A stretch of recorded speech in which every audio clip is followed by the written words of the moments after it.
People who avoid phone calls aren't shy. They're not lazy, and they're definitely not being dramatic. The truth is way darker, way more interesting, and way more survival-based than anyone realizes. Because avoiding calls isn't about the call itself, it's about what the brain thinks is hiding on the other side. And for some people, that ring isn't a notification, it's an alarm. A signal that says, prepare for danger. Here's the thing nobody tells you. The human brain hates unpredictability. Text messages? Predictable. You read, you think, you reply. Phone calls? They're ambushes. No warning, no buffer, no script. You don't know the tone, the mood, the purpose, or how much energy it'll drain.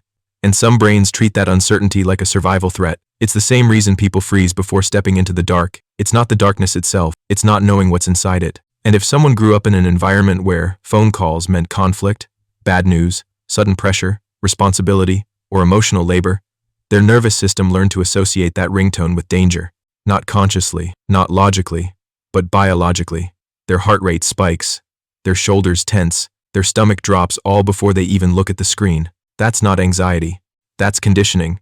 It's the brain saying, we've been burned before, we're not doing this again. But here's where it gets interesting. A phone call forces you into real-time response. No pauses, no edits, no thinking space. And people who avoid calls usually have one thing in common. They need processing time. Their brain works like a high-power machine that overheats when forced to run too suddenly. They want to think before they react, control before exposure, but a call removes that safety buffer. It demands instant presence, and for some people, instant presence feels like standing in a spotlight with no armor on. It gets even deeper.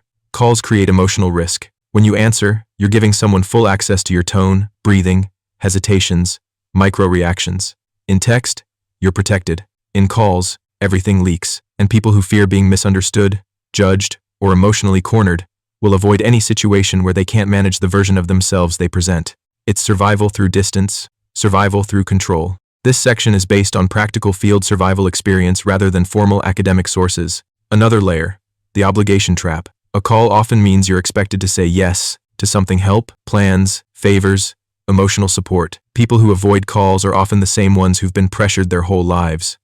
They learned that answering means getting pulled into someone else's urgency, and their brain now treats the ringing phone like a hook being thrown at them. If they answer too fast, they get caught. Ignoring the call becomes a way of keeping freedom. And then there's social fatigue. Phone calls drain energy faster than texts because your brain has to read tone, decode intention, build responses, and manage politeness all at once. It's multitasking under emotional load, and for someone whose mental bandwidth is already low from stress, burnout, trauma, or just being overwhelmed, a call feels like someone handing you a heavy backpack when you're already struggling to stand. But here's the twist. These people aren't avoiding connection. They're avoiding dysregulated connection. Connection that demands too much, too fast, too suddenly. They reply to texts instantly. They have deep conversations through messages. They care, they're thoughtful. They just need interactions they can pace, shape, and breathe through. And the moment you remove pressure, everything changes. When someone knows a call is scheduled, or knows the topic beforehand, or trusts that the call won't demand more than they can give, their whole nervous system relaxes. The survival alarms shut off. The ring stops sounding like danger and starts sounding normal again. So the next time someone avoids your call, don't assume it's disrespect. Don't assume they don't care. Their brain is trying to protect them from something you can't see: overload, unpredictability, emotional exposure, obligation, or the feeling of being trapped. And when you understand their psychology, you understand the truth. Avoiding a phone call isn't avoidance of people, it's avoidance of a threat their brain learned to fear.